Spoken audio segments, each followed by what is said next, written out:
ओम शांति। आप सभी भाई बहनों का इजी वे मुरली दर्शन में हार्दिक स्वागत है। आज किसी कारणवश भैया उपस्थित नहीं हुए तो यह सेवा बाबा ने हमें दी।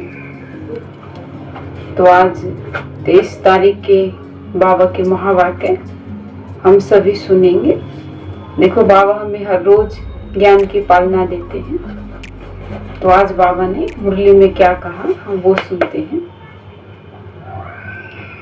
मीठे बच्चे, अब मनुष्यों द्वारा मिले हुए मंत्र जंत्र काम में नहीं आने हैं, इसलिए तुम सबसे अपना बुद्धि योग तोड़ एक बाप को याद करो।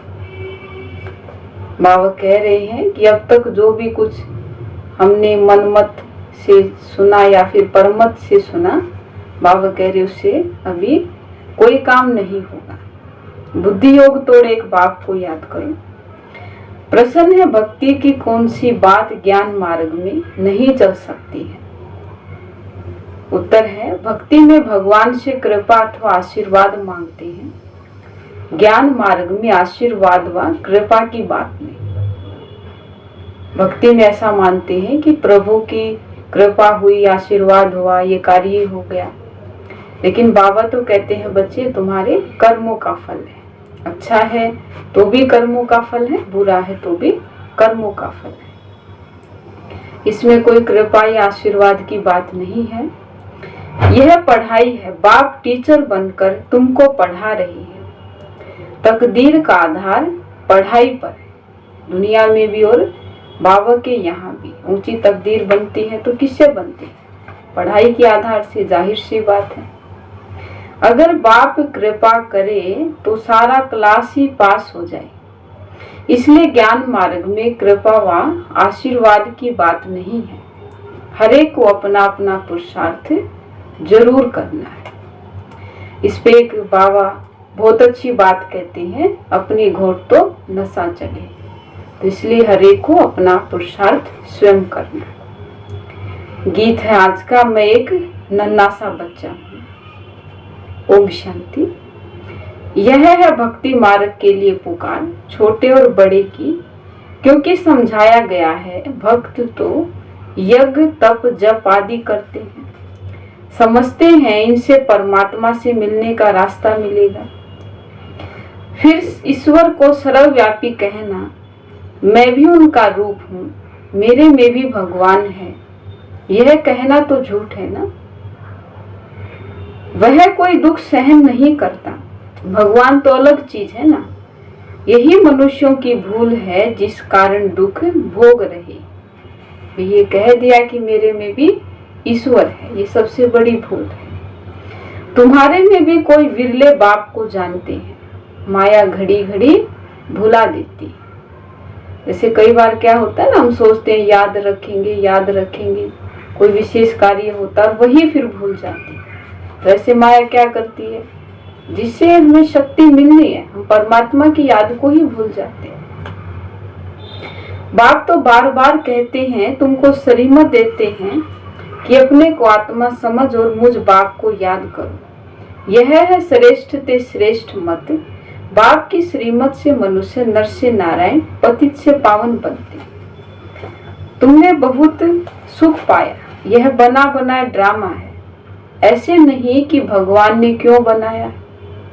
इसमें कोई क्वेश्चन नहीं उठा सकता कि ये ड्रामा क्यों बना, ये रिपीट क्यों होता है। देखो, बहुत सारे चक्र हैं, दिन और रात का है, वर्ष का चक्र है, वर्ष में 365 दिन ही क्यों होते, इस पे तो कोई सवाल नहीं उठाता। उसी तरह ये वर्ल्ड ड्रामा है, ये नाटक है, ये भी बना बनाया, ये एक चक्र है जो सदा रिपीट होता है। ज्ञान से अब तुम स्वर्गवासी बन रहे हो, भक्ति से नरकवासी बने, परंतु मनुष्य पत्थर बुद्धि होने कारण समझते नहीं। क्रोध कितना भारी है, कितने बॉम्ब्स बनाते रहते हैं, समझते हैं विनाश जरूर होगा। तो यह हुई भ्रष्टाचारी बुद्धि। कलयुग को कहा जाता है रावण राज्य। रावण ही भ्रष्टाचारी बनाते हैं। बाप आकर ऑर्डिनेंस निकालते हैं कि अब भ्रष्टाचार बंद करो। नंबर 1 भ्रष्टाचार है एक दो को पतित बनाना। बाप कहते हैं तुम योग बल से श्रीमत पर स्वर्ग के मालिक बनते हो, तो वहां योग बल से बच्चे भी पैदा होंगे। बाहुबल से सारी सृष्टि पर राज्य नहीं कर सकते। देखो, बाहुबल से एक गांव पे राज्य हो सकता है या एक स्टेट पे हो सकता है, वैसे वो भी नहीं होता एक्चुअल में। ठीक है, तुम्हारा है योग बल, तो योग बल चाहिए। तुम सर्वशक्तिमान बाप से योग लगाते हो। सर्वशक्तिमान बाप खुद कहते हैं मुझे याद करो तो तुम्हारे विकर्म विनाश हो जाएंगे, परंतु कोई की बुद्धि में ठहरता नहीं है। बाबा कहते हैं ठहरने के लिए भी क्या चाहिए, ये बुद्धि का बर्तन सोने का, यानी कि साफ स्वच्छ शुद्ध चाहिए, तभी ज्ञान ठहर सकता है। बरोबर भगवान बेहद का बाप राजयोग सिखलाकर ज्ञान से हमारा श्रृंगार कर रहे हैं, फिर भी बुद्धि में नहीं बैठता है तो कहेंगे, क्या कहेंगे, तकदीर में नहीं है, इसलिए तदबीर यानी कि पुरुषार्थ नहीं करते। टीचर तो सबको पढ़ाते हैं, फिर कोई कितना पढ़ते हैं और कोई नापास भी हो जाते हैं। जैसे उन स्कूलों में होता है, कोई फेल भी हो जाते हैं, टीचर वही होता है, बुक्स भी वही होती हैं और कोई फर्स्ट आते हैं, पढ़ाने वाला भी वही, समय भी वही। तो इसी तरह ईश्वरीय ज्ञान है, कोई इसमें नंबर 1 जाते हैं और कोई फेल हो जाते हैं। इसमें बच्चे कृपा व आशीर्वाद नहीं मांगनी है। पढ़ाई में आशीर्वाद की बात नहीं।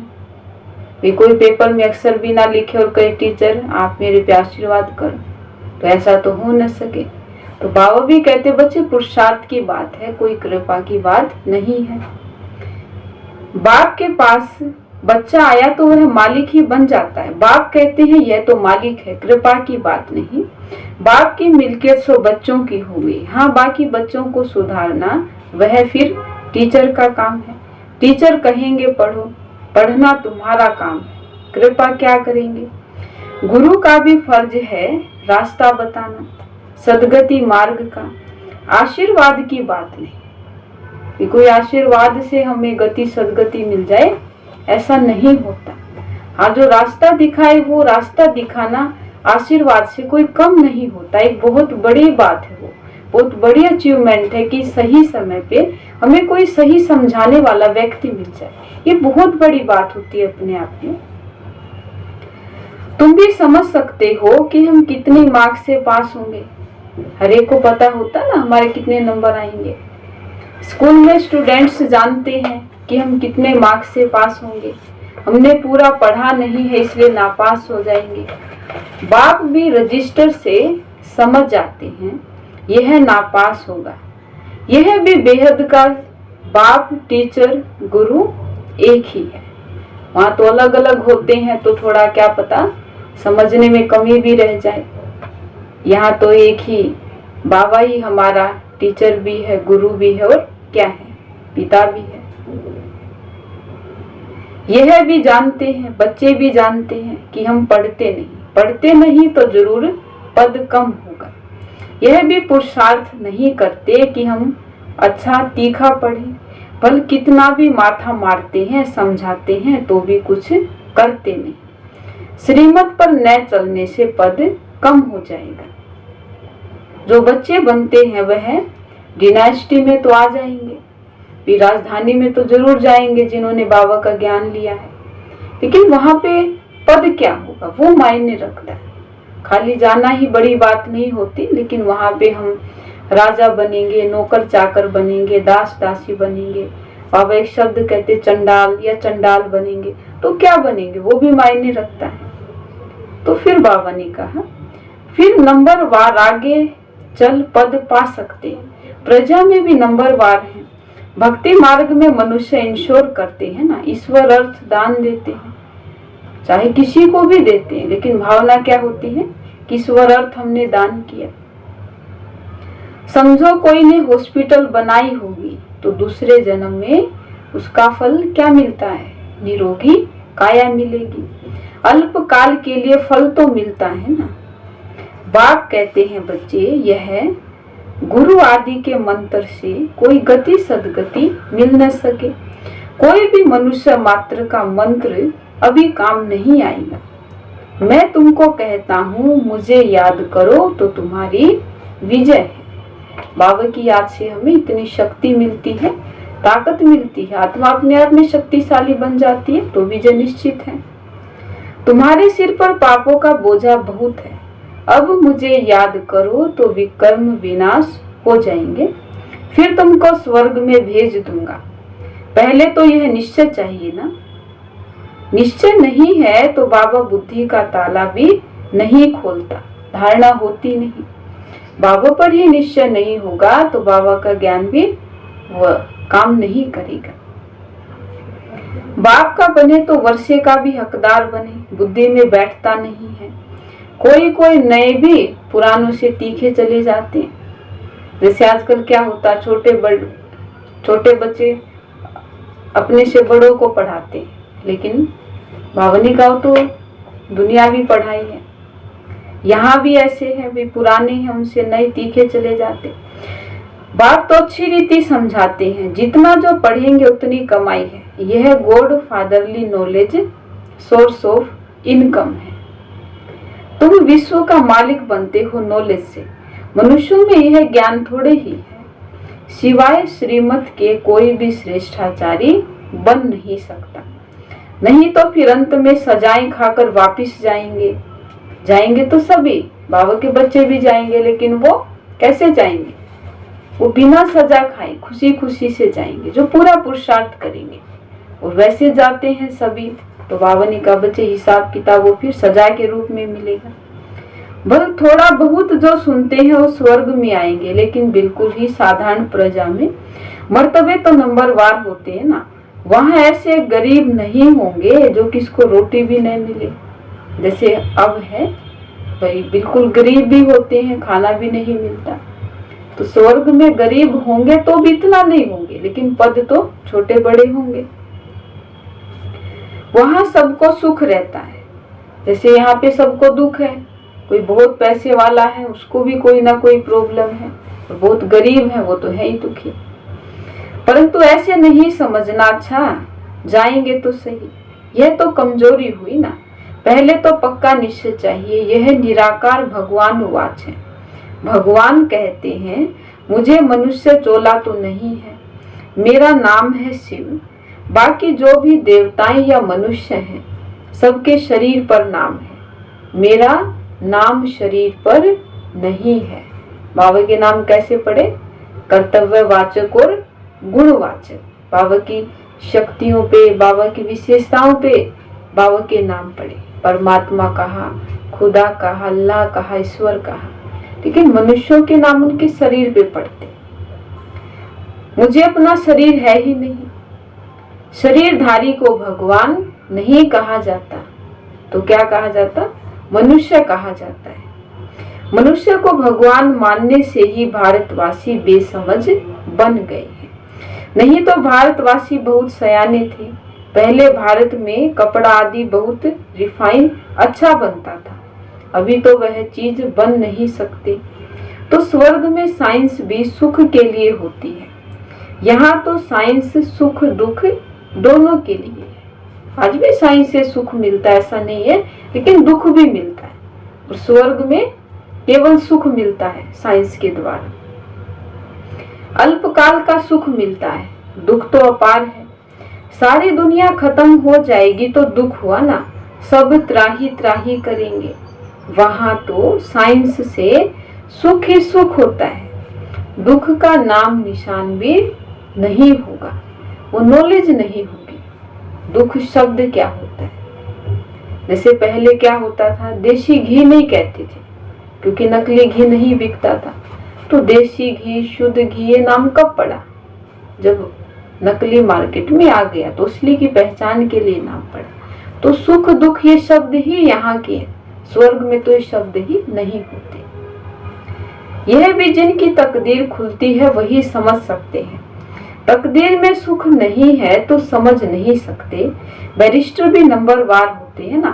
कोई तो एक एक केस का 10-20 हजार रुपया लेते हैं, कोई बैरिस्टर को देखो तो कोट भी पहनने के लिए नहीं होगा, इतना भी पैसा नहीं कमा पाते जो अच्छा सा कोट वो ले सके। यहाँ भी ऐसे है ना, या तो राजाओं का राजा बनते हैं या फिर पाई पैसे की प्रजा बनते हैं। तो बाप बैठ बच्चों को समझाते हैं, इस समय भारत गरीब है, फिर भारत ही साहूकार बनता है। दान हमेशा गरीबों को दिया जाता है, गरीब साधारण ही यह ज्ञान उठा सकते हैं। साहूकारों को दान देना यह ला नहीं। तुम बच्चे गरीब हो ना, देखो साधारण बच्चे हैं, तो बाबा के ज्ञान को अच्छी रीति उठाए। तुम्हारी मम्मा सबसे गरीब, वह फिर विश्व की महारानी बनती है। ड्रामा ही ऐसा बना हुआ है, गरीब जास्ती उठाते हैं क्योंकि दुखी है ना। साहूकार तो बहुत सुखी है, वह तो कहते हैं हमको यहाँ स्वर्ग है, मोटर गाड़ियां हैं, पैसा है। जिनको पैसा नहीं है नर्क में है, उनको आप ज्ञान दो, ऐसे भी कहते हैं। तुम्हारी है वो गॉड फादरली सर्विस, तुम भारत के सच्चे सर्वेंट, भारत के सच्ची सेवा करने वाले। वह सोशल वर्कर्स हैं जिस्मानी, मनुष्यों को थोड़ा सुख देते हैं। यह तो सारी सृष्टि को साफ कर पवित्र सुखी बना देते हैं।